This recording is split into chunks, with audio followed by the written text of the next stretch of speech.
I'm going to amuse myself this evening, and hopefully you guys, by doing a reading of one of my favorite pieces of writing ever. It's done by John Scalzi. He is actually a fantastic writer. You'll see why I need to include that disclaimer when I do this reading. This is a prologue to a book that was announced by Tor Books to be written by John Scalzi a couple of years ago now. That's probably enough introduction. I'll go ahead and read the part of the prologue. I'll only read some of it. Alright, here we go.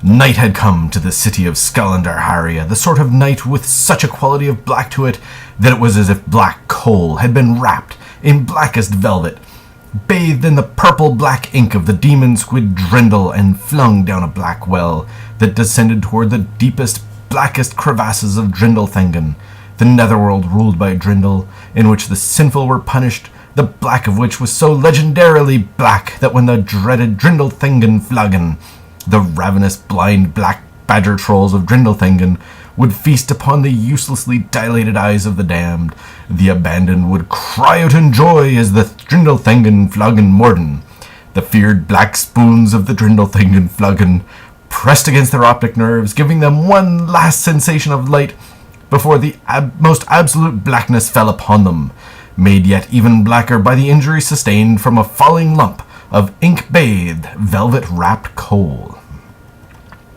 With the night came a storm, the likes of which the eldest among the Skalandarharians would proclaim they had seen only once before, although none of them could agree on which one time that was. Some said it was like the fabled scouring of Skalandarharia, in which the needle-sharp ice rain flayed the skin from the unjust of the city, provided they were outside at the time, while sparing the just who had stayed indoors. Others said it was very similar to the unforgettable pounding of Skalandarharia, in which hailstones the size of melons destroyed the city's melon harvest. Still others compared it to the oft-commented upon moistening of Skalandarharia, in which the persistent humidity made everyone unbearably sticky for several weeks, at which point they were informed that this storm was really nothing like that at all, to which they replied perhaps not, but you had to admit it was a pretty darn miserable time.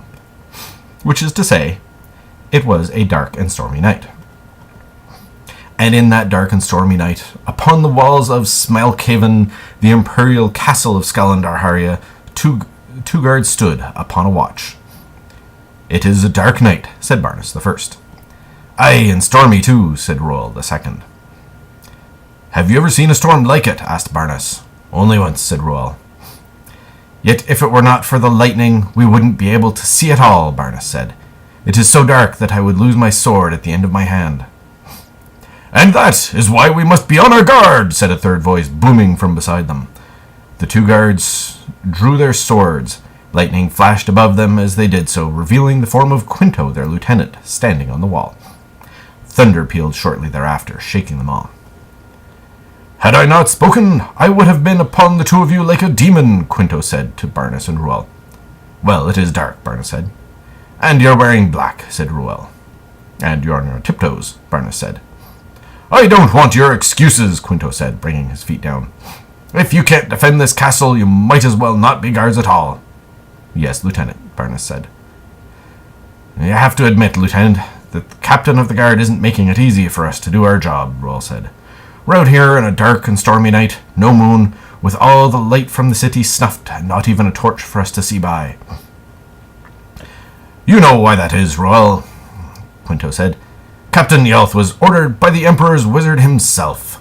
No light in the castle that can be seen from outside. All lights from the city likewise extinguished." He motioned toward the darkness of Skalandarharia. Not that Barnes or Roel saw it. "All for the same reason. The night dragons," Barnes said. Lightning flashed again, thunder rolling almost immediately after.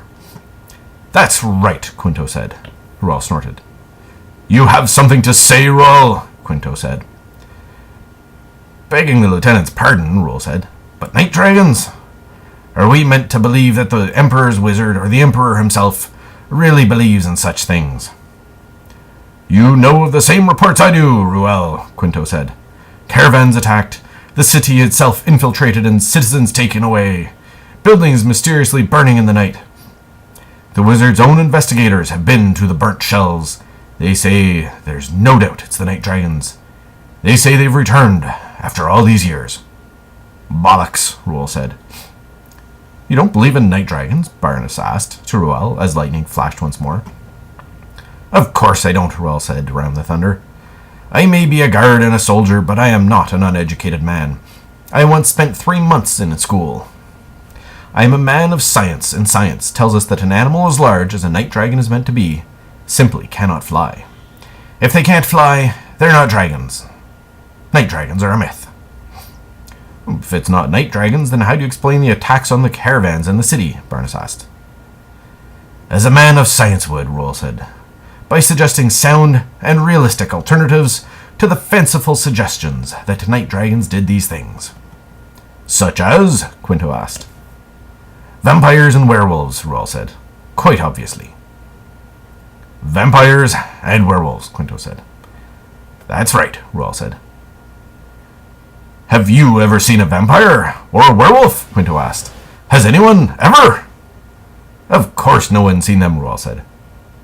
They lurk. So, wait, Baroness said. The vampires and werewolves are in league with each other? Well, no, probably not, Ruel said. It's either one or the other. Alternately, vampires did some attacks while werewolves did the others. If you think about it with a clear and scientific mind, it's the only rational explanation. I can't argue with that logic, Baroness said. There's a group of us who meet weekly to discuss the vampire and werewolf threat that's clearly being ignored in order to focus on flashy, improbable causes for our current troubles, Ruel said. If you want, I could bring you along. I'd like that, Baroness said. Done, Ruel said. But meanwhile, we still have the problem of standing here in the dark, trying to guard the castle when we can't see anything. What's the reasoning here? If the city is dark, then the night dragons won't see the castle, Quinto said.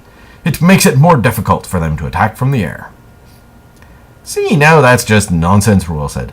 Bumping about in the dark, hiding from creatures that don't exist. Meanwhile, vampires and werewolves are out there eating sheep and babies and virgins.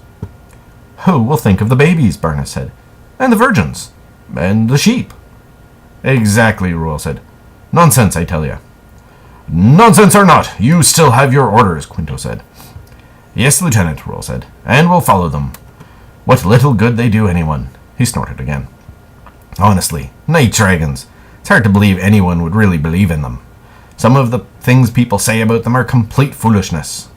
Why, I've heard people say that they can move so silently you don't even hear them until they are on top of you. As if any creature so large could move with such silence. I've heard night dragons don't actually need light to see, Baroness said. That they can see by sensing heat or such like. I've heard that they can speak in human tongues, Quinto said, and that sometimes they speak just to surprise their victims into immobility. I've heard that they can eat castle guards 3 at a time, said a fourth voice. Although, that's not actually a legend. That's really just more of an ambition. Who said that? Ruel said, and then the lightning flashed and the 3 guards saw the spreading wings, the giant head, and the terrible, terrible teeth. The thunder drowned out the screams, which were brief enough anyway. The dark and stormy night concealed the rest. Okay, so that's about half, I think, of the prologue. If anybody is still here, hopefully somebody managed to survive it. It is probably worth mentioning that this particular book, a trilogy actually, was announced on April 1st, a couple of years ago. They did pay Scalzi to write that introduction. That part was completely true. The rest of it was announced on April 1st. And yeah, I just particularly love the Drindelthingen Vlagenmorden. And I use every excuse to work that into conversation, because really, who wouldn't want to say Drindelthingen Vlagenmorden at every opportunity? Anyways, I've amused myself. Shadow War of the Night Dragons. If I possibly can, I'll post a link on the video. I don't know how to do that with YouTube, so it might be an interesting learning experience. And if you're seeing this and you haven't seen the link, you'll know that I failed miserably. That's about it. Hope everybody enjoyed.